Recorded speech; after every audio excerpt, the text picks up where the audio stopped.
செய்தியினுடைய தலைப்பு உயிர்த்தெழுந்த இயேசு. இந்த உலகத்தில் மனிதனாய் பிறந்தவர்கள் எவ்வளவு பேர் பெற்றவர்களாய் இருந்தாலும், தங்களை கடவுள் என்று சொல்லிக்கொண்டாலும், அவர்கள் வாழ்வில் வரும் மரணம் அவர்கள் மனிதன் என்பதை நிரூபித்து விடுகிறது. இந்த உலகத்தில் நிறைய பேர் பாருங்களேன், உயிரோடு இருக்கும் பொழுது தங்களை மற்றவங்க கடவுளாக அழைப்பதை விரும்புவாங்க, கடவுளை போல தங்களை பாவிப்பதை விரும்புவாங்க, காலில் விழுகிறத விரும்புவாங்க. மனிதர்கள் இந்த உலகத்தில் பேர் பெற்றிருக்கிறதுனால, புகழ் பெற்றிருக்கிறதுனால, பணம் பெற்றிருக்கிறதுனால, செல்வாக்கு பெற்றிருக்கிறதுனால அப்படிலாம் நடந்து கொள்வார்கள். ஆனால் அவங்களுடைய வாழ்க்கையிலையும் மரணம் வந்து நீயும் ஒரு மனிதன்தான் என்று நிரூபித்து விடுகிறது. ஆனால் ஆண்டவர் இயேசு கிறிஸ்துவனுடைய வாழ்க்கையில் அவரை நிறைய பேர் மனுஷன் மனுஷன் மனுஷன் அப்படின்னே சொல்லுவாங்க, மரியாளின் மகன் அப்படிலாம் சொல்லுவாங்க. ஆனால் அவர் இந்த பூமியில் வாழ்ந்த நாட்களில் ஒரு நாள் கூட, ஒரு முறை கூட தன்னை தன் வாயில் கடவுள் என்று சொல்லி கொண்டதே கிடையாது. ஆண்டவர் இயேசு கிறிஸ்து தன்னை தேவன் என்று சொல்லி கொண்டதே கிடையாது. ஆனால் அவர் தேவன், அவர் மனிதன் அல்ல. மனிதனாய் வந்த தேவன் இதை நிரூபித்து காண்பித்தது எது அப்படின்னா அவருடைய உயிர்த்தெழுதல். ஆமென். கைகளவு தலையிலே சொல்லுவோம், ஹல்லேலூயா ஹல்லேலூயா. நம்ம ஆண்டவர் இயேசு கிறிஸ்து இன்றைக்கு உயிரோடு இருக்கிறார். பக்கத்துல பார்த்து கையை பிடிச்சி சொல்லுங்களேன், அவர் மனிதன் அல்ல, அவர் மனிதனாய் வந்த தேவன்.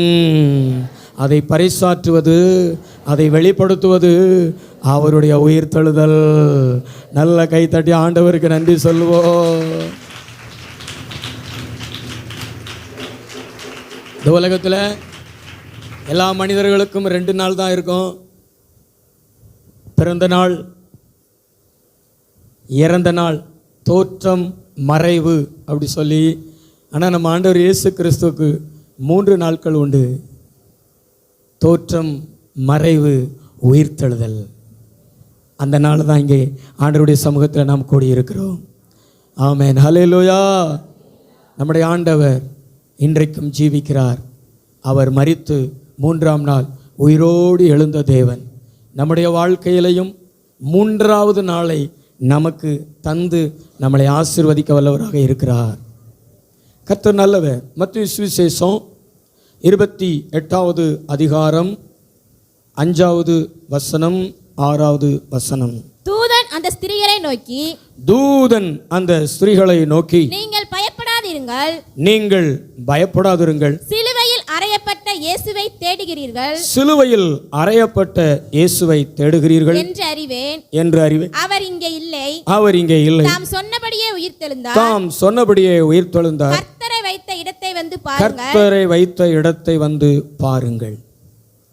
இயேசு கிறிஸ்து கல்லறையில் அடக்கம் செய்யப்பட்ட பின்பு அவருடைய சரீரத்தை கல்லறையில் போய் பார்ப்போம் அப்படி சொல்லிட்டு வந்த சில ஸ்திரீகள், சீசர்கள், அவர்களுக்கு தேவ தூதர்கள் மூலமாய் சொல்லப்பட்ட ஒரு செய்தி, சிலுவையில் அறையப்பட்ட இயேசுவை நீங்கள் தேடுகிறீர்கள், ஆனால் அவர் இங்கே இல்லை, அவர் உயிர்த்தெழுந்தார், அவரை வைத்த இடத்தை வந்து பாருங்கள் என்று சொல்லி தூதர்கள் அறிவிக்கிறார்கள்.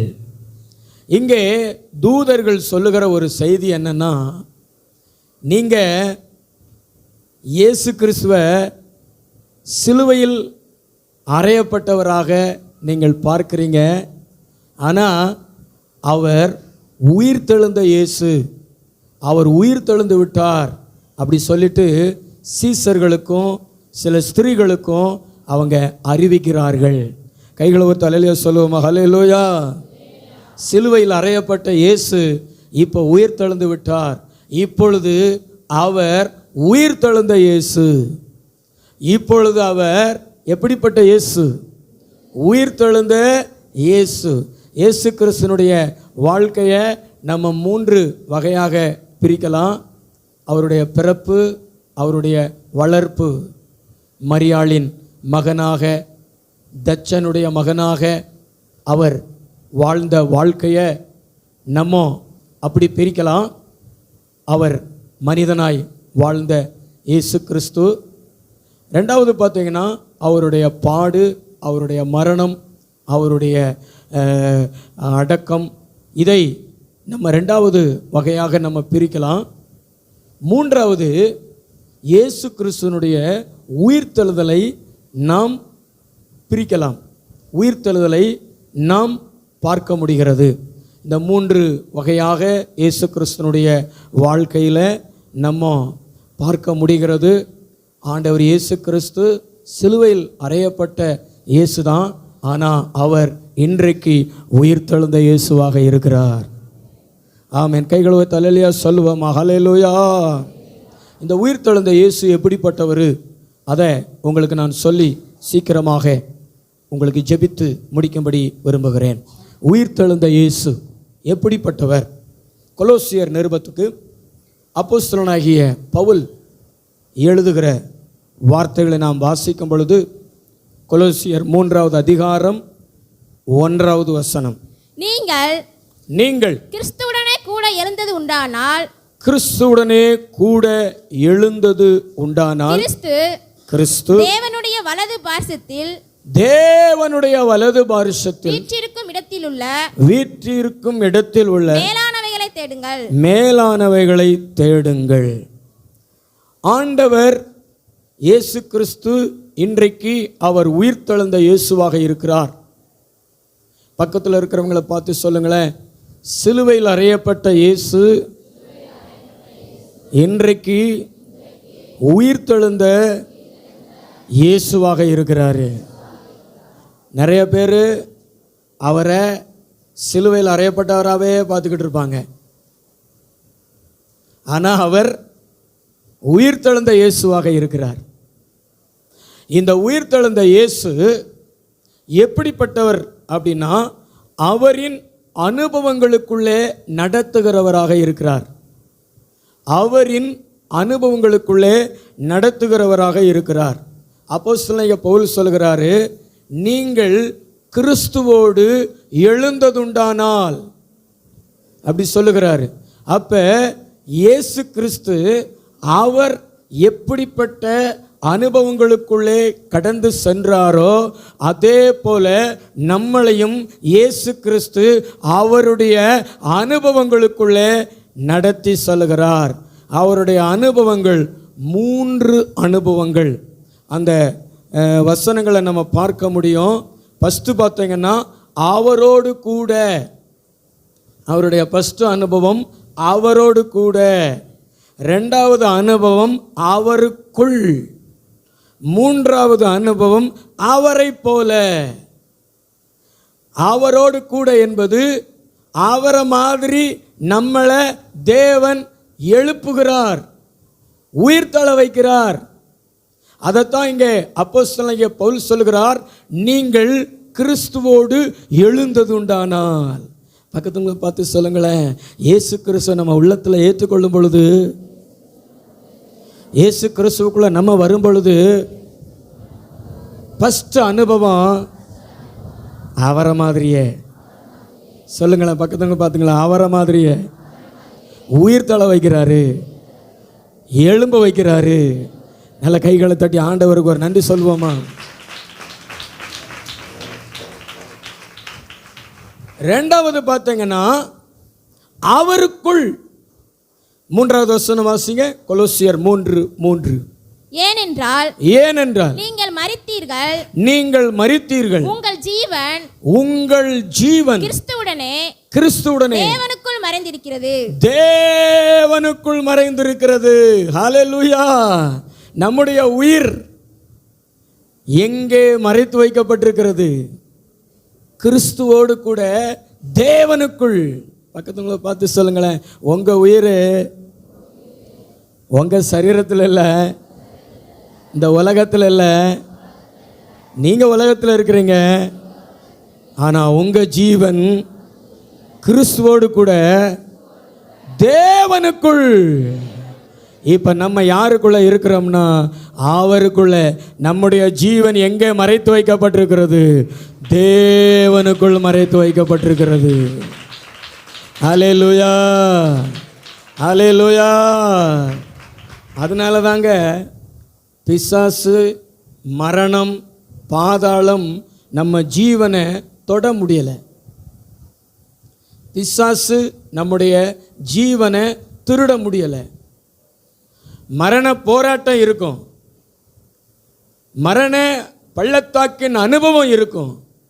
ஆனால் நமக்கு மரணத்திலிருந்து ஆண்டவர் என்னை பாதுகாத்தார் என்கிற சாட்சியின் அனுபவமும் இருக்கும்.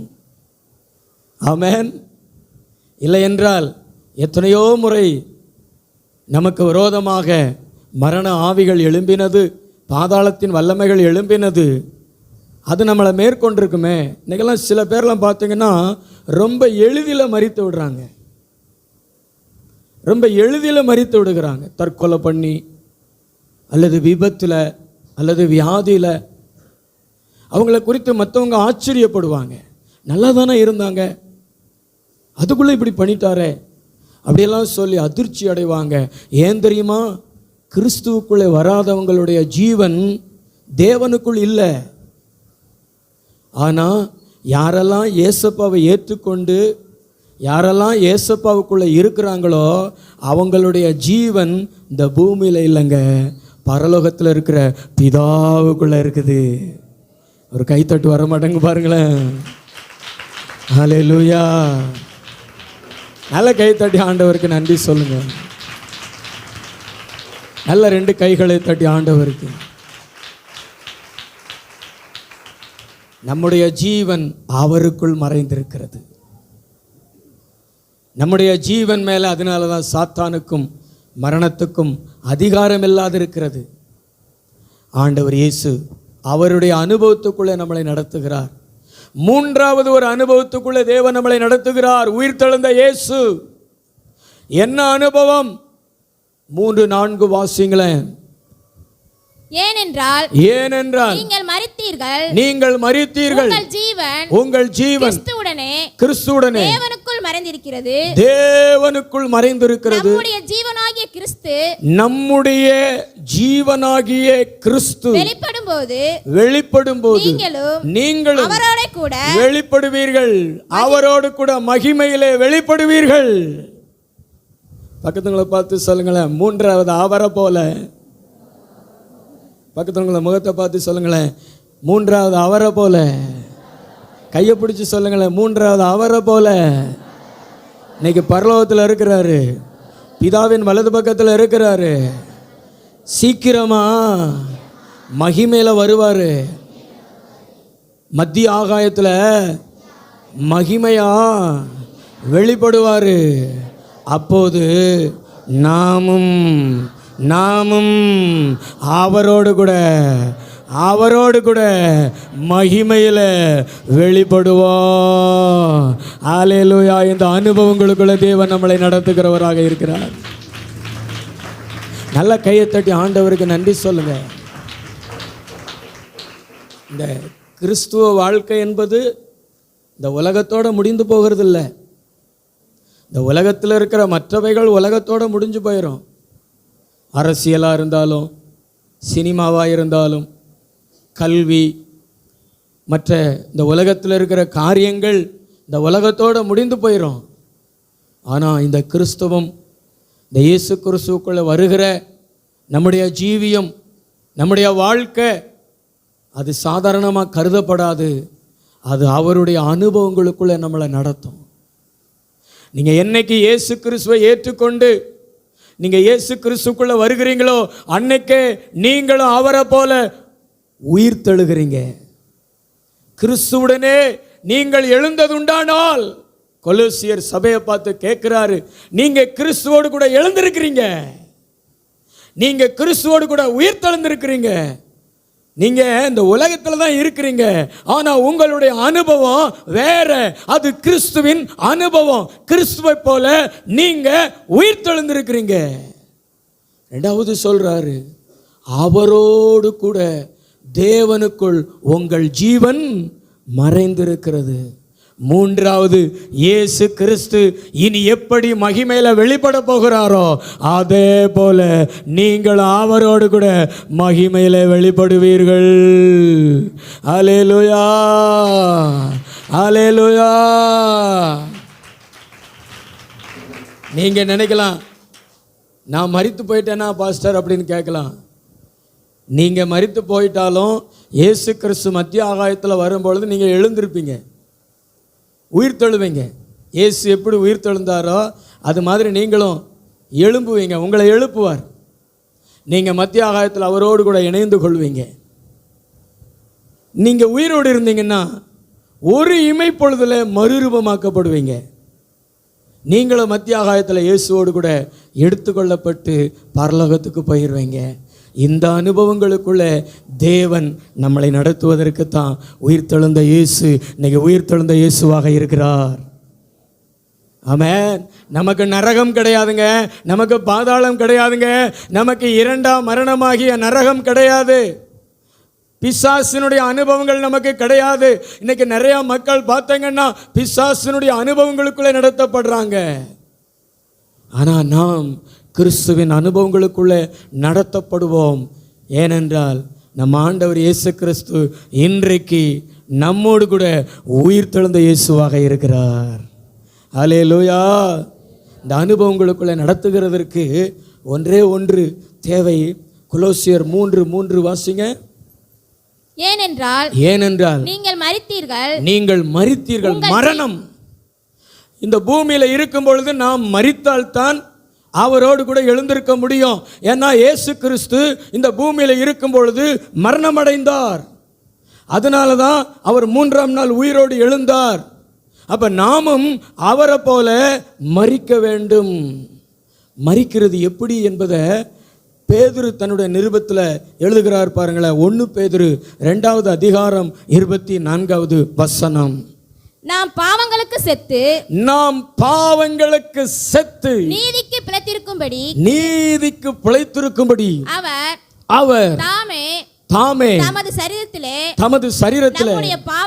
நம்முடைய பாவங்களை சிலுவையின் மேல் சுமந்தார். அவருடைய தழும்புகளால் சுகமானீர்கள்.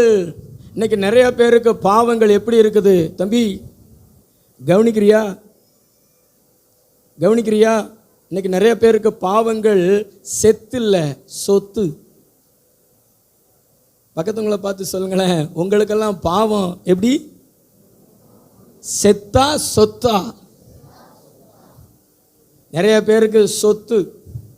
ஏன்னா மறைச்சு வைப்பாங்க, செஞ்சு சேர்த்து வைப்பாங்க. தன் பாவங்களை மறைக்கிறவன் வாழ்வடைய மாட்டான், அவைகளை அறிக்கை செய்து விட்டுவிடுகிறவனோ இரக்கம் பெறுவான். பாவத்துக்கும் நமக்கும் சம்பந்தம் இல்லாத வாழ்க்கை தான் கிறிஸ்துவுக்குள்ளே பாவத்துக்கு மரிக்கிற வாழ்க்கை. இன்னைக்கு நிறைய பேருடைய வாழ்க்கையில் பாவம் உயிரோடு தான் இருக்கிறது, பாவத்தில் லைவில் இருக்கிறாங்க. இப்படிப்பட்ட ஒரு அனுபவம் உங்களுக்குள்ள இருந்துச்சுன்னா நிச்சயமாக சொல்கிறேன், நீங்கள் கிறிஸ்துவின் அனுபவங்களுக்குள்ளே நடத்தப்பட முடியாது. சாத்தானுடைய அனுபவத்துக்குள்ளே நடத்தப்பட்டு விடுவீங்க. ஏன்னா நீங்கள் பாவத்துக்கு உயிரோடு தானே இருக்கிறீங்க. உயிரோடு இருந்தீங்கன்னா எப்படி உயிர்த்தெழுதலுக்குள்ளே நீங்கள் நடத்தப்படுவீங்க? உங்களுடைய ஜீவன் எப்படி பரலோகத்தில் தேவனுக்குள் மறைந்திருக்கும்? நீங்கள் எப்படி கிறிஸ்து மகிமையில் வெளிப்படும் பொழுது நீங்கள் வெளிப்படுவீர்கள்? நமக்கு பாவம் சொத்து அல்ல, செத்து. சொல்லுங்க, நமக்கு பாவம் சொத்து அல்ல. பின்னாடி உள்ளவங்க சொல்லுங்க, நமக்கு பாவம் சொத்து அல்ல. கொஞ்சம் சத்தமாக தான் சொல்லுங்களேன், நான் சொல்கிற வார்த்தை உங்களுக்குள்ளே போகுதா? ஆமாம், பக்கத்துவங்களை பார்த்து சொல்லுங்களேன், நமக்கு பாவம் சொத்து அல்ல, செத்து. பாவத்திற்கு நாம் செத்து. எத்தனை பேர் பாவத்திற்கு செத்து? கையை உயர்த்தி காமிங்க. நான்லாம் பாவத்துக்கு செத்துன்னு சொல்கிறவங்க கையை அசைச்சு காமிங்க. இன்னும் லைவில் தான் இருக்கிறீங்களா? உயிர் தள்ள மாட்டீங்க. இனிமேலாவது இந்த வரக்கூடிய நாட்கள்லையாவது நாம் பாவத்துக்கு செத்துன்னு சொல்கிறவங்க 2 கையை அசைச்சு காமிங்க.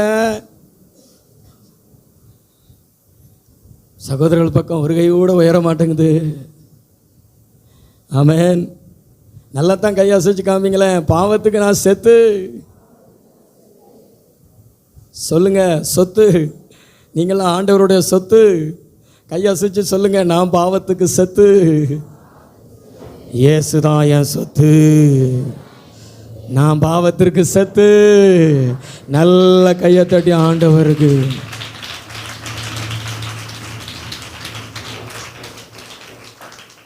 நம்ம கிறிஸ்துவுக்குள்ளே வந்த பின்பு பாவம் நமக்கு கடந்த காலமாயிரணும். லாங் எகோ, முன்னொரு காலத்தில் இந்த தேட்டரில் நான் படம் பார்த்தேன் அப்படின்னு சொல்லணும். இப்போ போய் நின்றுக்கிட்டு நேற்று கூட நான் இந்த தேட்டரில் படம் பார்த்தேன் அப்படின்னு சொல்லிக்கிட்டு இருக்கக்கூடாது. ஆமென். வாலிபர்களே, உங்களை பார்த்து தான் பாவத்துக்கு செத்தா சொத்தா சொல்லுங்க. பாவத்துக்கு செத்தா சொத்தா, என்னமோ அந்த வார்த்தை அடிக்கடி சொல்கிறார். பாவத்திற்கு செத்தா சொத்தா. ரொம்ப யோசிக்கிறாங்க. நீங்கள் செத்துங்கிறதுனால நீங்கள் செத்து போக மாட்டீங்க, உயிர் தழுவீங்க. ஆமென். பிசாசு அவனுடைய அனுபவத்துக்குள்ளே உங்களை நடத்திடணும்னு நினைக்கிறான். பிசாசுக்கு உயிர் தழுதல் கிடையாது. அவன் நரகம், அவனுக்கு பாதாளம். அது மாதிரி தான் இந்த உலகத்தில் நீ பாவத்தை செஞ்சு சேமித்து வை, சாகிற வரைக்கும் செய், கட்டையோடு தான் போகட்டும் அப்படிங்கிற மாதிரி செய்யன்னு சொல்லிட்டு உன்னை பாவத்துக்குள்ளே நடத்தி நரகத்துக்குள்ளே கொண்டு போயிடுவான். நம்ம அப்படிப்பட்ட அனுபவங்களுக்குள்ளே நாம் நடத்தப்படுவதற்கு அனுமதிக்க கூடாது. நம்முடைய அனுபவங்கள் இயேசு கிறிஸ்துவின் அனுபவங்களைப் போல மாறணும்.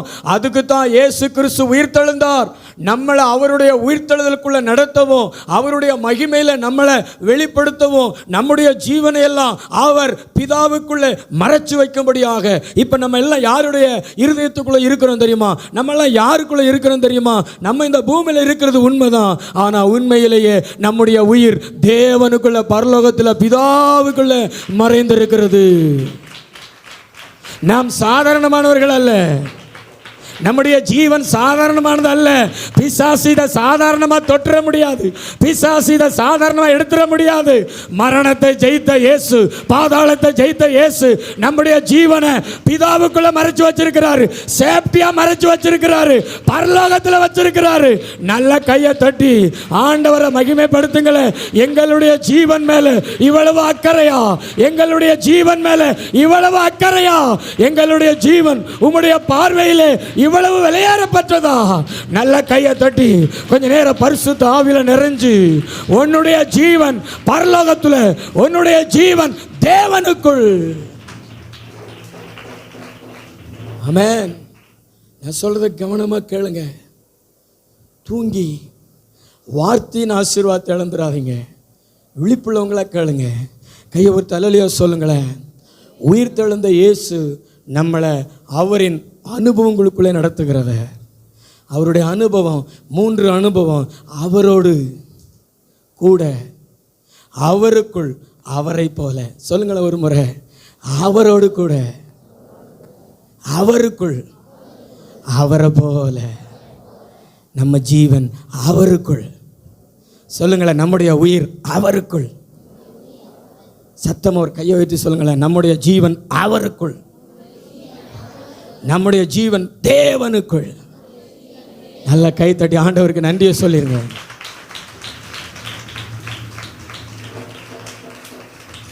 இரண்டாவது, உயிர்த்தெழுந்த இயேசு எப்படிப்பட்டவர்? லூக்கா 24:50.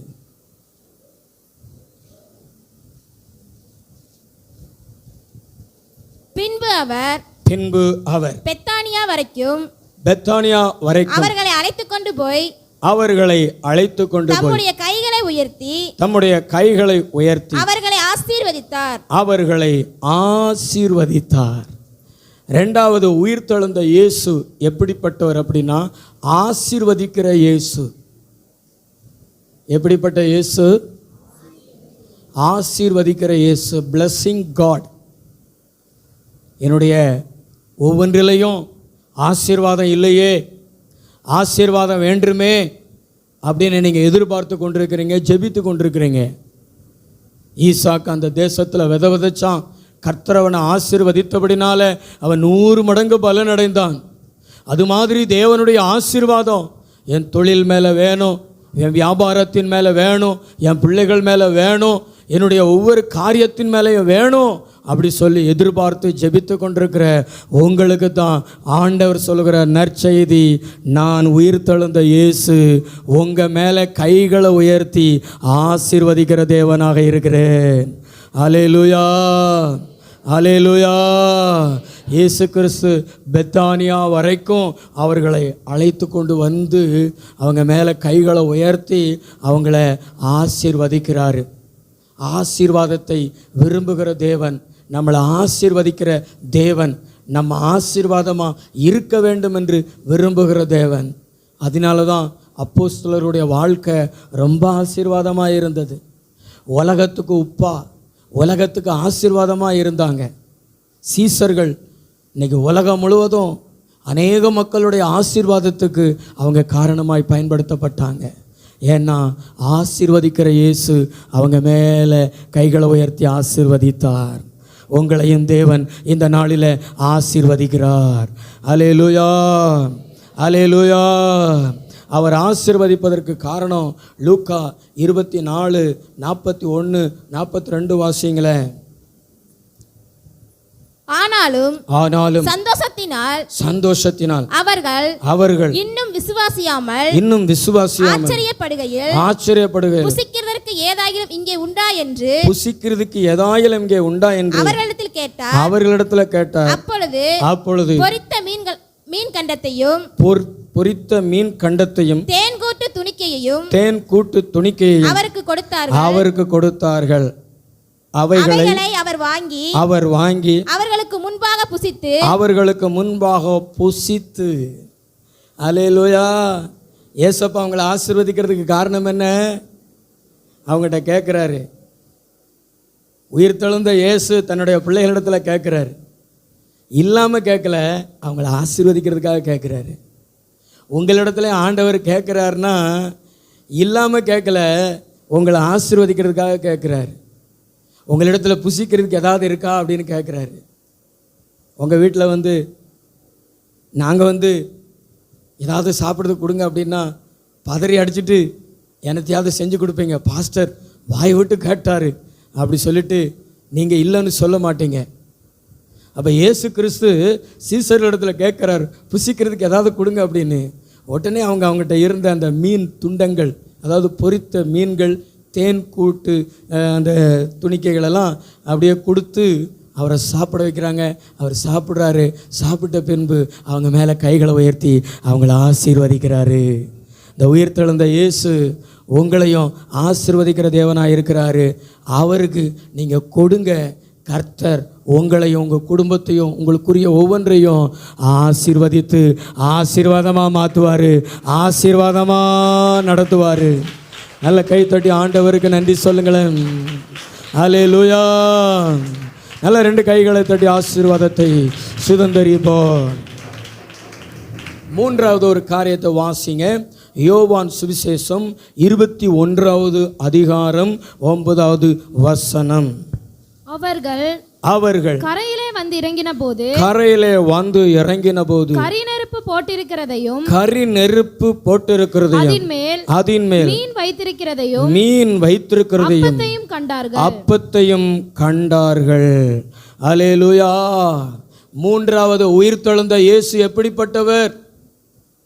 3வது ஆண்டவருடைய வார்த்தை சொல்லுகிறது, உயிர்த்தெழுந்த இயேசு எப்படிப்பட்டவர்? ஆயத்தப்படுத்தும் இயேசு. உங்களுக்கு தேவையானவைகளை ஆயத்தப்படுத்தும் இயேசு. முதல்ல நம்ம தியானித்தோம், அவருடைய அனுபவங்களுக்குள்ளே நடத்தும் இயேசு. 2வது நம்ம தியானித்தோம், நம்மளை ஆசீர்வதிக்கும் இயேசு. நம்முடைய ஆசீர்வாதத்தை விரும்பும் இயேசு, நம்மளை ஆசீர்வாதமாய் மாற்றும் இயேசு என்பதை தியானித்தோம்.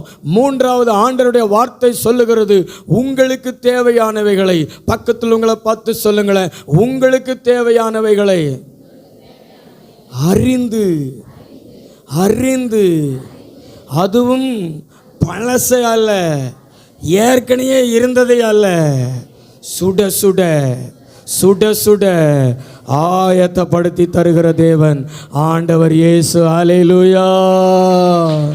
நல்ல தலைக்கு மேல் கூட கை தட்டி இயேசுவை மகிமைப்படுத்துவோமா? இவ்வளோதானே அவங்க கைத்தட்டு.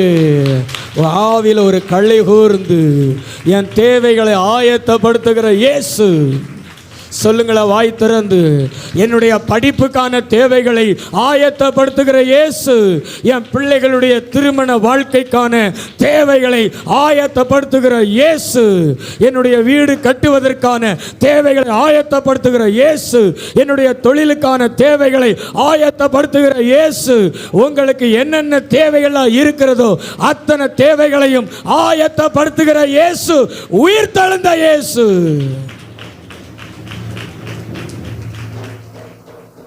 உங்கள் தேவையை குறித்து கவலைப்படாதீங்க.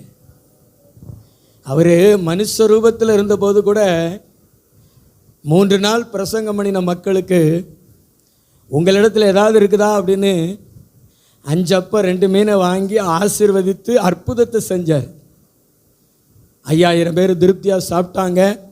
மீதம் 12 கூட நிறையா எடுத்தாங்க. எத்தனை கூட நிறையா எடுத்தாங்க? 12 கூட நிறையா எடுத்தாங்க.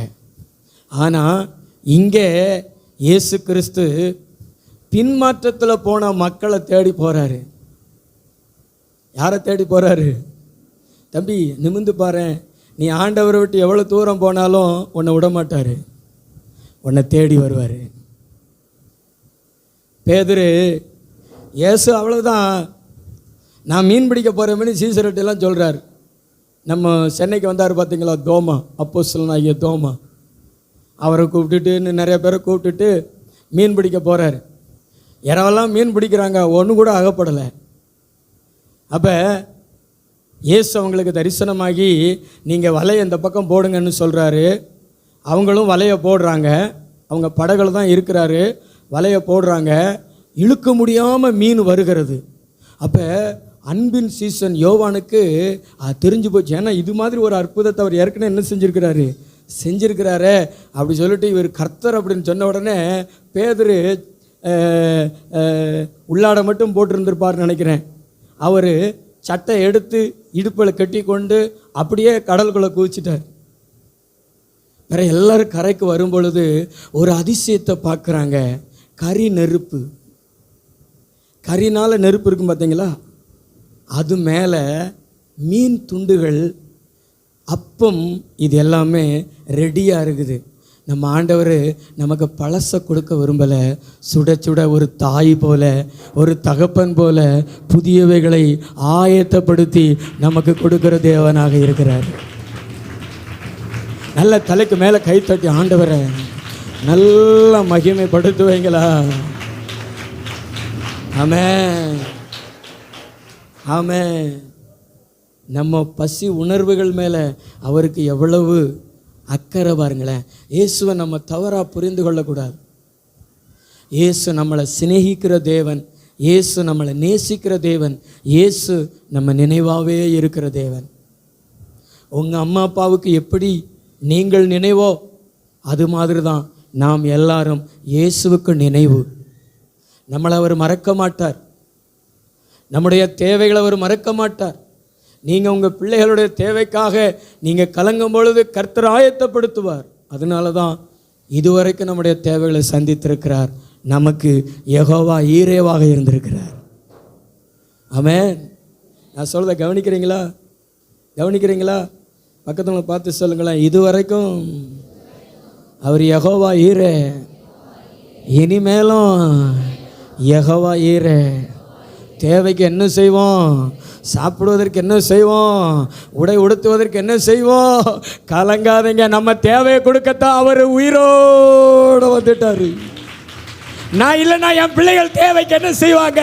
ஐயோ, அவங்களுடைய உழைப்பு, அவங்களுடைய நேரம், அவங்களுடைய பிரயாசம் வீண் போயிருமே அப்படி சொல்லிட்டு படகுல ஆண்டவர் போய் இருந்து இழுக்கத்தக்கதாக மீன்களை கொடுத்தார் ஆண்டவர்.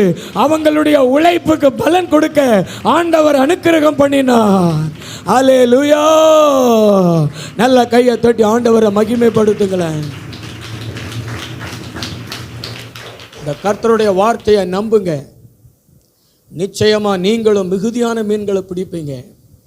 இயேசு உங்க படகுல வந்து இருப்பார், உங்க தொழிலை ஆசீர்வதிப்பார். அந்த தேவன் உங்க தொழிலுக்கு ஆசீர்வாதம் கொடுப்பாரு, உங்க வயிற்றுக்கு அவரே போஜனம் கொடுப்பார். ஆமென்.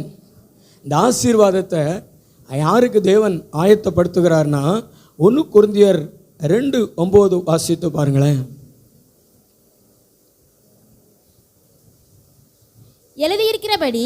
எழுதியிருக்கிறபடி தேவன் தம்மில் அன்பு கூறுகிறவர்களுக்கு, தேவன் தம்மிடத்தில் அன்பு கூறுகிறவர்களுக்கு ஆயத்தம் பண்ணினவைகளை கண் காணவும் இல்லை, காது கேட்கவும் இல்லை, அவைகள் மனுஷனுடைய இருதயத்தில் தோன்றவும் இல்லை.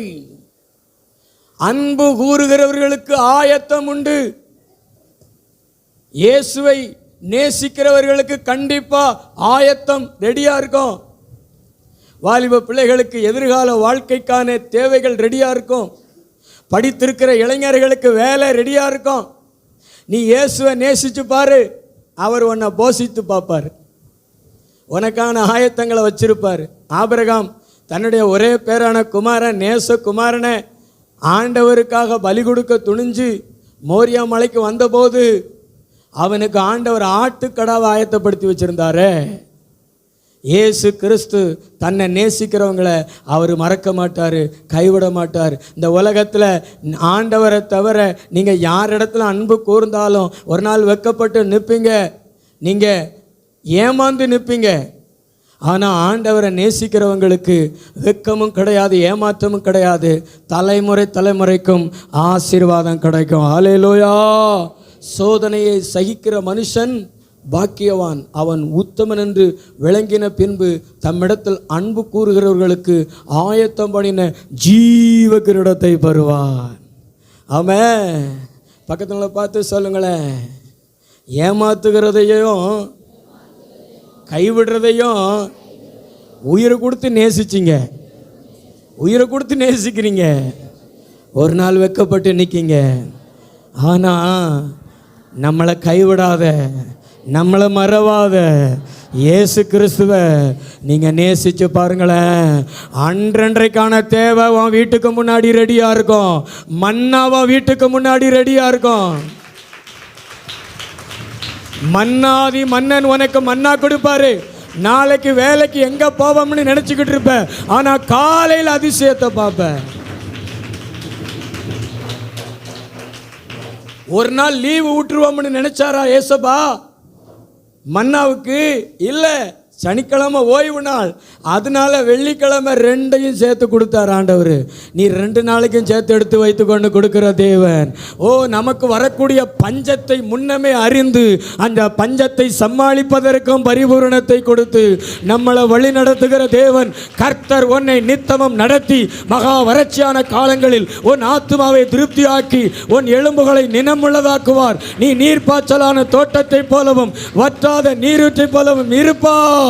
மகா வறட்சியான காலத்திலையும் உன் ஆத்மாவிலையும் திருப்தி இருக்கும், உன் வீட்டிலையும் திருப்தி இருக்கும். உனக்கு குறைவு வர தேவன் விட மாட்டார். தம்மை நேசிக்கிறவர்களை அவர் மறப்பது இல்லை, தம்மை நேசிக்கிறவங்களை அவர் கைவிடுறது இல்லை. இன்னைக்கு நீங்க கஷ்டப்படுறீங்கன்னா, இன்னைக்கு நீங்க கடனோடு இருக்கிறீங்கன்னா, நீங்க அவரை நேசிக்கிறது இல்லை, அவர் மேல அன்பு கூறுகிறது இல்லை. ஆனா பைபிள் சொல்லுகிறது, அவரிடத்தில் அன்பு கூறுகிறவர்களுக்கு ஆயத்தம் பண்ணினவைகளை கண் காணல, ஆனா ரெடியா இருக்குது. ஒரு நாள் கண்ணு பார்க்கும். நம்புறீங்கன்னா நல்ல தலைக்கு மேல கை தட்டி தேவனை மகிமைப்படுத்திருப்பீங்களே. அன்பு கூறுங்க, அன்பு கூறுங்க. நல்லா ஆண்டவர் மேல அன்பு கூர்ந்தேன். வாலிபத்தில் மலையில் போய் ஜெபம் பண்ணுவேன். நேரம் கிடைக்கும் பொழுதெல்லாம் அவரை ஆராதிச்சுக்கிட்டு இருப்பேன். தாயல் பட்டியில் எனக்கு இதெல்லாம் ஆயத்தப்படுத்தி வச்சிருந்தார். ஆண்டவர் சொல்றார், இன்னும் உனக்கு நிறைய ஆயத்தப்படுத்தி வச்சிருக்கிறேன்னு சொல்லுகிறார். இந்த பாட்டை வெளியிட்டோம் பார்த்தீங்களா? ஆண்டவருக்கு நான் நன்றி சொன்னபோது ஆண்டவர் எனக்கு சொன்ன பதில், இதிலும் பெரிதானவைகளை காண்பாய்ன்னு சொன்னார். இதிலும் பெரிதானவைகளை காண்பாய். நீங்கள் எப்போல்லாம் ஆண்டவருக்கு நன்றி சொல்லி பாருங்களேன், அதில் அப்படியே மகிழ்ந்துட மாட்டார். ஆண்டவர் உங்களுக்கு இதிலும் பெரிதானவைகளை நான் தருவேன், செய்வேன் அப்படி சொல்லிட்டு உற்சாகப்படுத்துவார். ஆமென். விசுவாசிக்கிறீங்களா? விசுவாசிக்கிறீங்களா? யாரை நேசிப்பீங்க? யாரை நேசிப்பீங்க? யாரை நேசிப்பீங்க? உலகத்தையா? உலகத்தில் உள்ளவைகளா? பொருட்களையா? ஒருவன் உலகத்தில் உள்ளவைகளிலும் அன்பு கூர்ந்தால் அவனுக்கு பிதாவின் அன்பு இல்லை. ஏசப்பாவை நேசிப்பீங்களா? எத்தனை பேர் ஏசப்பாவை நேசிப்பீங்க? வாலிபர்கள் ஏசப்பாவை நேசிப்பீங்களா? அவர் மேலே உங்களுக்கு உள்ளத்தில் அன்பு பிறக்குமா? செல்ஃபோனில் அன்பு பிறக்குது, ஃப்ரெண்ட்ஸுகள் மேலே அன்பு பிறக்குது, காசு மேலே அன்பு பிறக்குது, கிரிக்கெட் நடிகர் மேலே அன்பு பிறக்குது. கிரிக்கெட்டு விளையாட்டு வீரர்கள் மேலே அன்பு பிறக்குது, நடிகர் மேலே அன்பு பிறக்குது. அவனை பார்த்ததே கிடையாது, ஆனால் அவனை இருதயத்தில் பச்சை குத்தி கொண்டு அவனை நேசிக்கிற கூட்டம் எத்தனை பேர்? எல்லாம் மாயை மாயை மாயை. இதனால் ஒன்றும் நமக்கு கிடைக்க போகிறதில்ல. சகோதரியே சகோதரனே, உன்னை பார்த்து சொல்கிறாரு, உனக்காக மண்ணுக்குள்ளேருந்து 3ஆம் நாள் உயிரோடு வந்து உனக்கு முன்னாடி நின்று உனக்கானவைகளை ஆயத்தப்படுத்துகிற தேவன் இயேசு.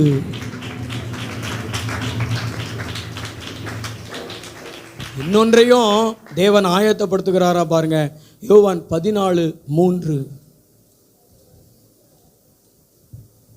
நான் போய் உங்களுக்காக ஸ்தலத்தை ஆயத்தம் பண்ணின பின்பு நான் இருக்கிற இடத்திலே நீங்களும் இருக்கும்படி நான் மறுபடியும் வந்து உங்களை என்னிடத்தில் சேர்த்துக் கொள்ளுவேன். ஆமே.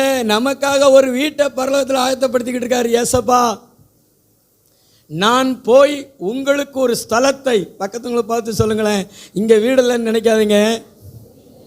அல்லது வீடு இருந்து எனக்கு வீடெல்லாம் ஏசப்பா மேலே அன்பு கூறு, ஏசப்பா உள்ளத்தில் ஏற்றுக்கோ, ஏசப்பாவை தேடு. பரலோகத்தில் உனக்கு ஆயத்தம் நடந்துக்கிட்டே இருக்குது, கட்டிக்கிட்டே இருக்கிறாரு. எப்படி கட்டுறாருன்னு தெரில, ஆனால் நீ போய் பார்த்து மயங்க விழுந்துருவ. இன்னைக்கு இந்த வீடுகளை பார்த்து நீ பெருமை பாராட்டி கொள்ளாத. இதை கொடுத்துருக்கிறாருன்னா சந்தோஷப்படு, ஆண்டவரை துதி. ஒருவேளை எனக்கு வீடு இல்லைன்னு சொல்லிட்டு கவலைப்படாத. உனக்கு தேவன் இந்த பூமியில் ஏசப்பாவை நேசிக்கிறீல, நீ ஏமாற மாட்ட, வெக்கப்பட மாட்ட. பரலோகத்தில் போய் உனக்கானவைகளை பார்த்து அதிர்ச்சி அடைஞ்சு போயிடுவேன். ஏன்னா நம்ம ஆண்டவர் நீதி உள்ள தேவன். தமது நாமத்துக்காக காண்பிக்கிற அன்புள்ள பிரயாசத்தை மறந்து விடுகிறதுக்கு அநீதி உள்ளவர் அல்ல. இரவு ஜபம்னு ஓடி வர, அதிகாலை 5 மணிக்கு ஜபம் வச்சா தூக்கத்தை விட்டுட்டு ஓடி வந்து 6 மணி வரைக்கும் ஆண்டவரை ஆராதிக்கிற நாங்களாவது பகலில் கொஞ்சம் நேரம் படுத்து ரெஸ்ட் எடுத்துருவோம். ஆனால் நீங்கள் வேலைகளுக்கும் போகணும், குடும்பங்களையும் பார்க்கணும், பிள்ளைகளையும் கவனிக்கணும். ரொம்ப டயர்டாக இருக்கும், ரொம்ப சோர்வாக இருக்கும். ஆனால் மறுநாளும் வந்துடுறீங்க. இதெல்லாம் ஏசப்பா மேலே உள்ள அன்பு. இந்த அன்பு வீண் போகாதுன்னு கர்த்தர் உங்களை பார்த்து சொல்கிறாரு. நம்புறீங்களா? எத்தனை பேர் நம்புறீங்க? நான் சொல்கிறத விசுவாசிக்கிற மாதிரி தெரியல நிறைய பேர். ஆமென். உங்கள் வாழ்க்கை எப்படி மாறணும் தெரியுமா? அன்பு கூறுவே இன்னும் அதிகமா, ஆராதிப்பே இன்னும் ஆர்வம், அன்பு கூறுவே இன்னும் அதிகமா. வாலிபர்கள் பாடுவோமா? கைத்தட்டி. மைமொழு உள்ளத்தோடு முழு பலத்தோடு அன்பு கூறு, ஆராதனை ஆராதனை.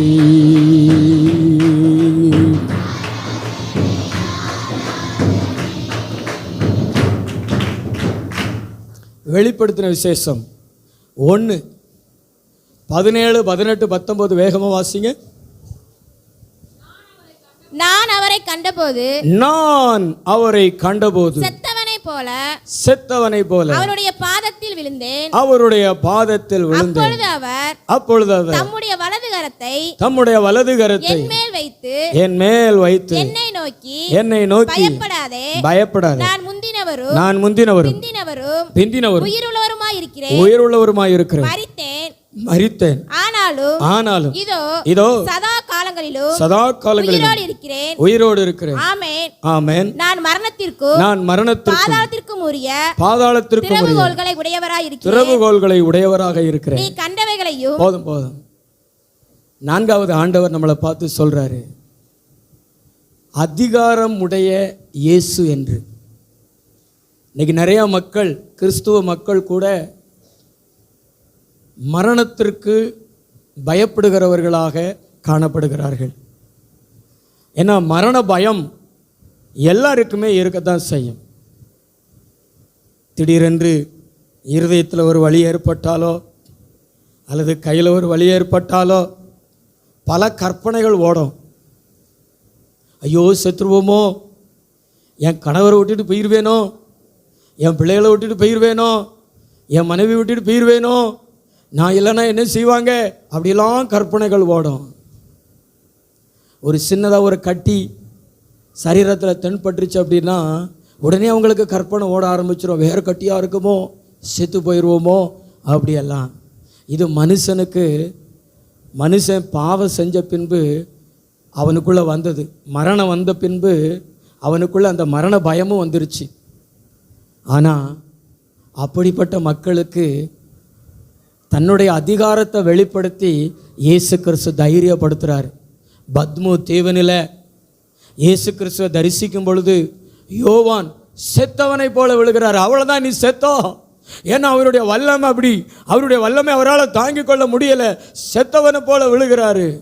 அப்போ தான் இயேசு கிறிஸ்து அவரை தூக்கி விட்டு, நான் முந்தினவரும் பிந்தினவரும் உயிருள்ளவருமாக இருக்கிறேன், நான் மரித்தது உண்மைதான், ஆனால் சதா காலங்களிலும் உயிரோடு கூட இருக்கிறேன்னு சொல்லிட்டு மரணத்தின் திறவுகோல் சாத்தான் இடத்துல இல்லை, அது ஏன்ட்ட இருக்குது.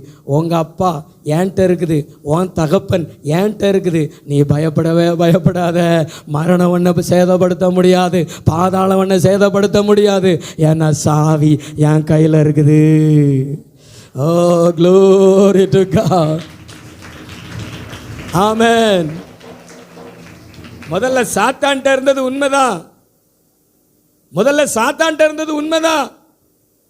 மனுஷன் பாவம் செஞ்ச பின்பு மனிதனுடைய மரணம் சாத்தானுடைய கையில் போயிடுச்சு. அவன் தான் மரணத்துக்கு அதிகாரி. யாரை கொல்லணுமோ யாரை அழிக்கணுமோ அழிச்சான். ஆனால் இயேசு கிறிஸ்து உயர்ந்தெழுந்த பின்பு இந்த உலகத்தில் இருக்கக்கூடிய ரட்சிக்கப்பட்டவனாக இருந்தாலும் ரட்சிக்கப்படாதவனாக இருந்தாலும் அவன் சாகடிக்கணும்னா ஆண்டவருடைய அனுமதி இல்லாமல் தொட முடியாது. ஏன்னா மரணத்தின் சாவி யாருடைய கையில் இருக்குது? பக்கத்தில் பார்த்து சொல்லுங்களேன், மரணத்தின் திறவுகோல் யார் கையில் இருக்குது? சாத்தான் கையில் இல்லை, இயேசுநாதர் கையில். பயப்படாதீங்கன்னு சொல்கிறாரு. கடன் தொல்லைகளை கண்டு பயப்படாதீங்கன்னு சொல்கிறாரு. வியாதிகளை கண்டு பயப்படாதீங்கன்னு சொல்கிறாரு. அவர் மரண பள்ளத்தாக்கில் நடந்தாலும் உங்களுக்கு ஜீவன் கொடுத்து உங்களை பாதுகாக்கிற தேவனாக இருக்கிறாரு. ஆமென். இன்னைக்கு இந்த மரண பயத்தினால தாங்க நிறைய பேருக்கு நைட்டு தூக்கம் வர்றதில்லை. அதாவது மன அழுத்தம், டிப்ரெஷன். இரவு 1 மணிக்கு எந்திரிச்சு உட்காந்துருப்பாங்க. அந்த மரண பயம் அது ரொம்ப கொடூரமானதுங்க, அது ரொம்ப மோசமானதுங்க. இந்த பயத்தை பிசாசு உண்டாக்குவாங்க. அந்த பயத்தை நம்மளை விட்டு போக்கும்படி, அந்த பயம் நம்முடைய வாழ்க்கையில் வராதபடிக்கு ஆண்டவர் நம்மளை தைரியப்படுத்துகிறாருங்க. நான் மரித்தது உண்மைதான், ஆனால் இதோ சதா காலம் உயிரோடு இருக்கிறேன். மரணத்தின் திறவுகளையும் பாதாளத்தின் திறவுகளையும் நான் உடையவராக இருக்கிறேன். ஒரு குறிப்பிட்ட ஆண்டுகளுக்கு மாத்திரமல்ல, நான் சதா காலம் உயிரோடு இருக்கிறேன். நீ உயிரோடு இருக்கிற வரைக்கும் நான் உனக்கு எவ்வளவு நாட்கள் வச்சிருக்கிறேனோ அந்த நாட்கள் வரைக்கும் நான் உயிரோடு இருப்பேன். உன் தெருவுகளை வச்சிருக்கிறேன். மரணத்திற்குரிய தெருவுகளையும் பாதாளத்திற்குரிய தெருவுகளையும் நான் உடையவராக இருக்கிறேன்னு தைரியப்படுத்துகிறாரு. பயப்படாதீங்க, மரணத்தை கண்டு பயப்படாதீங்க. தாவீதை போல தைரியமாக பேசுங்க. சாவுக்கு அதிபதி சாத்தானே இயேசு சாவாலே வென்று விட்டா. நல்ல கைத்தட்டி கொஞ்ச நேரம் களி கூறுங்களேன் ஆண்டவருக்குள்ள. வாலிபர்கள் எல்லாம் தம்பி நல்ல கைத்தட்டி ஆண்டவரை மகிமைப்படுத்துங்களேன். அதனால தாங்க செத்துருவோம் அப்படின்னு நினைக்கிற மக்கள் கூட பிழைச்சிடுறாங்க. சமீபத்தில் கூட நம்ம சபையை சேர்ந்த ஒரு சகோதரி, அவங்க இருக்கிறாங்களா இல்லையான்னு தெரில, மோனிசா சர்ச்சுக்கு வந்திருக்காங்களா? கை ஊற்றி காமிங்க. வெளியில் இருக்காங்களா? சரி, இருக்கட்டும். நம்ம ஊர் கம்மா பக்கத்தில் கல்லுக்கடங்கு இருக்குது பார்த்தீங்களா? அங்கே துணி துவைக்க போயிருக்காங்க. துணி துவைச்சிக்கிட்டு இருக்கையில் தவறி விழுந்துட்டாங்க. பக்கத்து கடங்கில் 2 பேர் குளிச்சுக்கிட்டு இருந்துருக்குறாங்க. என்ன ஒரு சகோதரி துணி துவைச்சிக்கிட்டு இருந்துச்சே காணுமேன்னு வந்து பார்த்துருக்குறாங்க. அதுக்கு பிறகு இது தண்ணிக்குள்ளே மூழ்கி இருக்குது. பிறகு அவங்க கஷ்டப்பட்டு அதை தூக்கி வெளியே போட்டு அவங்க சகோதரனுக்கு ஃபோன் போட்டு பிறகு கொண்டு வந்திருக்கிறாங்க, காப்பாற்றிருக்கிறாங்க. அந்த சகோதரியை குறித்து நான் கேள்விப்பட்டேன். 3 முறை தண்ணிக்குள்ளே போயிட்டு வந்துச்சான். அப்படி தானே ஜிஸ்ஸர்? ஆமாம், 3 முறை. எத்தனையோ பேர் லேசாக செத்துருவாங்க. ஆனால் இந்த சகோதரியை சாவ விடாமல் தடுத்து நிறுத்தினவர் ஆண்டவர் இயேசு.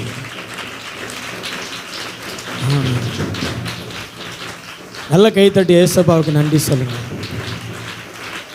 ஆமாம். ஏதாவது ஒரு விபரீதம் நடந்திருந்தா 2 சின்ன குழந்தைகள், நம்ம ஆண்டவர் இரக்கம் உள்ளவர், நம்ம மேலே அன்புள்ளவர், நமக்கு ஆண்டவர் கொடுத்த கணவர் மனைவி பிள்ளைகளுக்கு நம்மளை பிரயோஜனப்படுத்துகிற தெய்வம், நமக்கு தீர்க்காயுசை தருகிற தெய்வம். ஆமென். நல்ல கைத்தட்டி ஆண்டவருக்கு நன்றி சொல்லுங்க. உன் பிள்ளைகளுடைய பிள்ளைகளையும் இஸ்ரவேலுக்கு உண்டாகும் சமாதானத்தை நீ காண்ப. எத்தனை முறை முயற்சி பண்றான் பிசாசு, தோத்து போறான். கர்த்தர் இன்னைக்கு உன்னை பார்த்து சொல்றாரு, அந்த தோத்தாரி பிசாசு இன்னும் உன்னிடத்துல தோத்து தான் போவான். ஏன்னா ஜீவனின் அதிபதி உன்னோடு இருக்கிறாரு, ஜீவனின் அதிபதி உனக்குள்ள இருக்கிறாரு.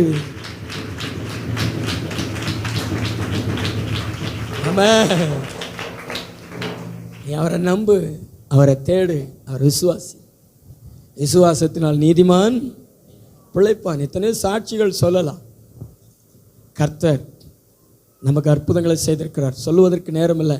ஆனால் ஒன்றை புரிந்து கொள்ளுங்க, உங்கள் மரணத்தின் அதிகாரமும் பாதாளத்தின் அதிகாரமும் உலகத்தில் மனுஷனை பிறந்த அத்தனை மனிதனுடைய மரணத்தின் அதிகாரமும் பாதாளத்தின் அதிகாரமும் ஏசப்பா கையில் தான் இருக்குது.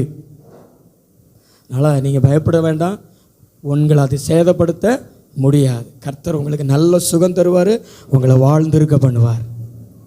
ஆமென். கடைசியாக ஒரே ஒரு வசனத்தை மட்டும் வாசித்து நம்ம முடிச்சிடலாம். 1 யோவான் 2:1. நம்முடைய பாவங்களை நிவர்த்தி செய்கிற கிருபாதர பலி அவரே. நம்முடைய பாவங்களை மாத்திரமல்ல, சர்வலோகத்தின் பாவங்களையும். 1 யோவான் 2:1. கரெக்டா வாசிங்க. என் பிள்ளைகளே, நீங்கள் பாவம் செய்யாதபடிக்கு இவைகளை உங்களுக்கு எழுதுகிறேன். ஒருவன் பாவம் செய்வானானால் நீதிபரராய் இருக்கிற இயேசு கிறிஸ்து நமக்காக பிதாவினிடத்தில் பரிந்து பேசுகிறார். உயிர்த்தெழுந்த இயேசு எப்படிப்பட்டவராக இருக்கிறாரு? பாவிகளை தண்டிக்கிறவராக, பாவிகளை அடிக்கிறவராக அவர் இல்லை. அவர் நீதிபரர். அவர் என்ன செய்து கொண்டிருக்கிறார்? பிதாவின் வலது பக்கத்தில் உட்கார்ந்து பரிந்து பேசுகிறார். என்ன செய்கிறார் ஆண்டவர்? பக்கத்துங்களை பார்த்து சொல்லுங்களேன். ஒரு தாய் பரிந்து பேசுகிற மாதிரி,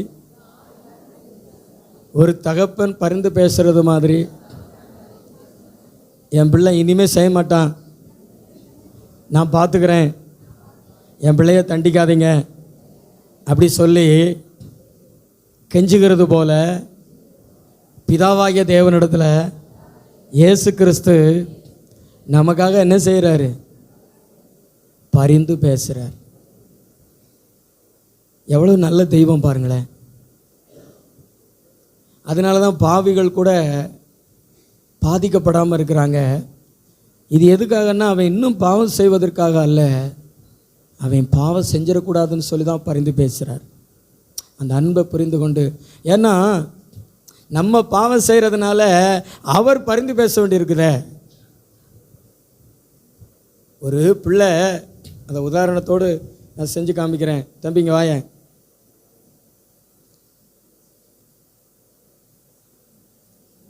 இந்த தம்பி ஒரு தவறு பண்ணிட்டான். ஆனால் இவனை நான் அடிக்கணும், இவனை நான் தண்டிக்கணும். ஆனால் அவங்க அப்பா வந்து என் பிள்ளையை தண்டிக்காதீங்க, என்ன அடிச்சுக்கோங்க அப்படி சொல்லிட்டு அவர் அடி வாங்குறாருன்னு வச்சுங்களேன். அப்போ இந்த தம்பி என்ன செய்வான்? என்னால் தானே எங்கள் அப்பா அடி வாங்குறாரு, என்னால் தானே எங்கள் அப்பா தலை குனிஞ்சு நிற்காரு, என்னால் தானே என் அப்பா மற்றவங்ககிட்ட கெஞ்சி நிற்கிறாரு, அதனால் இனிமேல் நான் என்ன செய்ய மாட்டேன், எங்கள் அப்பாவுக்கு நான் வெக்கத்தை உடுத்த மாட்டேன்னு சொல்லிட்டு இவன் தவறு பண்ண மாட்டான். அல்லேலூயா. அது மாதிரி தாங்க நம்ம பாவம் செய்யும் பொழுது உட்காந்துக்கோ. நம்ம பாவம் செய்யும் பொழுது நீதிபரராக இருக்கிற இயேசு நமக்காக பரிந்து பேசுகிறார். உயிர் தெழுந்த இயேசு நமக்காக பிதாவினிடத்தில் வாய்ப்பு கேட்கிற தேவன், பரிந்து பேசுகிற தேவனாக இருக்கிறாரு. ஓ, அதனால தான் இன்னைக்கு வரைக்கும் நம்ம தண்டிக்கப்படாமல் இருக்கிறோம், இன்னைக்கு வரைக்கும் நம்ம கண்டிக்கப்படாமல் இருக்கிறோம். கைகளை தட்டி ஆண்டவருக்கு நன்றி சொல்லுங்களேன். நல்லா கை தட்டி ஆண்டவருக்கு நன்றி சொல்லுங்களேன். அவருடைய தண்டனையும் அவருடைய கண்டித்தலும் ரொம்ப ஓவராக இல்லாமல் நமக்கு வாய்ப்பு கொடுக்குறார், சான்ஸ் கொடுக்குறார் மனம் திரும்புவதற்கு. இதெல்லாம் நம்ம புரிந்து கொண்டு நாம் மனம் திரும்ப வேண்டும். தொடர்ந்து பாவத்தையே செஞ்சுக்கிட்டு இருக்கக்கூடாது. அப்படி பாவத்தையே செஞ்சுக்கிட்டு இருக்கும் பொழுது அந்த பாவம் அவங்கள மேற்கொள்ள ஆரம்பித்து விடும், அவங்கள தண்டிக்க ஆரம்பித்து விடும். பாவத்தின் சம்பளம் மரணம் என்று வேதம் சொல்லுகிறது. ஆண்டவர் இயேசு கிறிஸ்து நமக்கு பரிந்து பேசுகிறவர் தான், இரக்கம் உள்ளவர் தான். ஆனால் அதை பயன்படுத்தி கொள்ளணும். தொடர்ந்து நம்முடைய தகப்பனுக்கு இப்படிப்பட்ட ஒரு காரியத்தை நம்ம உண்டாக்கிக்கிட்டே இருக்கக்கூடாது. அவர் மன்னிக்கிறதுக்கு தயபடுத்திருக்கிறார். பிதாவாகிய தேவன் நம்ம ஆண்டவர் இயேசு கிறிஸ்து நமக்காக பரிந்து பேசுகிற தேவனாக இருக்கிறார். இதெல்லாம் புரிந்து கொண்டு நம்ம இனி பாவம் செய்யக்கூடாது. நாம் நீதி உள்ளவங்களை வாழணும், நாம் உண்மை உள்ளவங்களை வாழணும். ஆமென். நம்மளை ஆண்டவர் ஆசீர்வதிப்பார். இதான் உயிர் தெழுந்த இயேசு நம்மளை இப்படி நடத்துகிற தேவனாக இருக்கிறார். முதல்ல நான் சொன்னேன், அவரின் அனுபவங்களுக்குள் நடத்துகிறவர். ரெண்டாவது, ஆசீர்வதிக்கும் இயேசு. மூணாவது, தேவைகளை ஆயத்தம் செய்யும் இயேசு. நாலாவது, அதிகாரத்தை வெளிப்படுத்தும் இயேசு. அஞ்சாவது, பரிந்து பேசும் இயேசு. சொல்லுங்களேன் பக்கத்தில் பார்த்து, பரிந்து பேசும் இயேசு. நம்ம இனி பாவம் செய்யக்கூடாது. முழங்கால் படியிடுவோமா? உங்கள் பைபிளை கீழே வச்சுட்டு இந்த உயிர் தெழுந்த இயேசுவை, அவருடைய ஆசீர்வாதத்தை நீங்கள் அறிஞ்சுக்கிட்டீங்களே, உங்களை அப்படியே அர்ப்பணம் செய்யுங்களேன். உங்கள்கிட்ட நிறையா பேசியிருக்கிறார் ஏசப்பா. இந்த வசனத்தின் மூலமாக உங்கள்கிட்ட பேசினாரா? உங்கள் கைகளை உயர்த்தி அவர் எந்த காரியத்தில் பேசினாரோ அதுக்கு அர்ப்பணம் செய்யுங்க, அதுக்கு நன்றி சொல்லுங்க. உங்களுக்குள்ள இருக்கிற அந்த மரண பயம் ஓடுகிறது. நீ என்னை தேடு மகளே, நான் உனக்கு ஜீவன் தருவேன், நான் உனக்கு சுகம் தருவேன், நான் உன்னை குணமாக்குவேன், நான் உன்னை கைவிட மாட்டேன். கைகளை உயர்த்தி அர்ப்பணம் செய்யுங்க. பேசுங்கள், அப்பாட்ட பேசுங்க. பின்னாடி இருக்கிற சகோதரி இவ்வளவு நேரம் உங்கள்கிட்ட பேசினார். பின்னாடி இருக்கிற சகோதரிகள் பேசாதீங்க. அப்படி முழங்கால நின்று உங்க கைகளை உயர்த்தி, கடைசியில் உட்கார்ந்து இருக்கிற சகோதரிகள், ஏசப்பா உங்களுக்கு அழைப்பு கொடுக்கிறார். உங்களுக்கு சுகம் கொடுக்க போறார், உங்களுக்கு சமாதானம் கொடுக்க போறார், உங்களுக்கு சந்தோஷம் கொடுக்க போறார். உங்க தேவைகளை ஆயத்தம் செய்து வைத்திருக்கிற தேவன் அதை உங்களுக்கு காண்பிக்க போகிறார். இயேசுவே, பின்னாடி இருக்கிற சகோதரி முழங்கால நின்று உன் பயத்தை போக்குறார் இயேசுவா. உன் மரண பயம் ஓடுது பாரு. உன்னை தூங்க விடாம நித்தமும் கெடுத்தானே அந்த சாத்தான், இன்னைக்கு விலைக்கு ஓடுறான். வாலிப தம்பி, கையை உயர்த்தி இயேசுவே அப்படி சொல்ல, நல்ல சத்தமா சொல்ல, ஜீசஸ். வாலிபர்கள் சொல்லுங்களா, இயேசுவே, உயிர் தெழுந்த இயேசுவே. நல்ல 2 கைகளை தட்டி ஆண்டவருக்கு நன்றி சொல்லுங்க. அபிஷேகம் வரட்டும், வல்லமை வரட்டும். உன் வல்லமைகள் குறைந்து போகவில்லை, உதன் உயிர் தழுதல் மகிமை மாறவில்லை.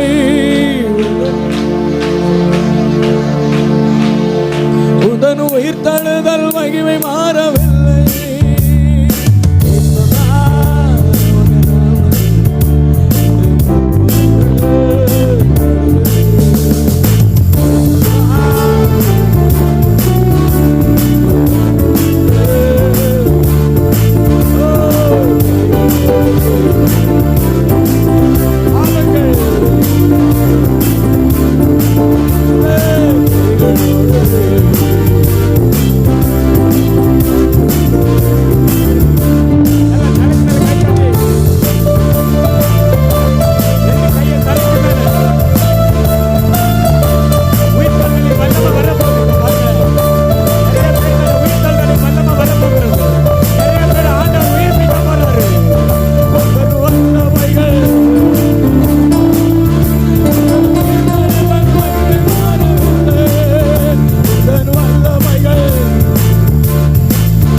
ஆசீர்வாதத்தினால நன்மை செய்யுங்க சபா. ஆராதனை நடத்தி கொடுத்ததற்காக ஸ்தோத்திரம். வாரம் முழுவதும் கூட இருங்கப்பா, பலப்படுத்துங்க. உயிர் தெழுந்த இயேசுவின் ஆசீர்வாதங்கள் அத்தனையும் பிள்ளைகளுடைய வாழ்க்கையில பலிப்பதாக இயேசு கிறிஸ்துவின் மூலம் பிதாவே, ஆமென் ஆமென். என் ஆத்துமாவே கர்த்தரை ஸ்தோத்திரி, என் முழுவதும் பரிசுத்த நாமத்தை ஸ்தோத்திரி. என் ஆத்துமாவே கர்த்தரை ஸ்தோத்திரி. கர்த்தர் செய்த சகல உபகாரங்களையும் நம்முடைய கர்த்தராகிய இயேசு கிறிஸ்துவின் கிருபையும் பிதாவாகிய தேவனுடைய அன்பும் பரிசுத்தருடைய ஐக்கியம் சமாதானம் சந்தோஷம் இன்றும் என்றும் நம் ஆண்டவர் இயேசுவின் வருகை மட்டும் சதா காலங்களிலும் நம் அனைவருடன்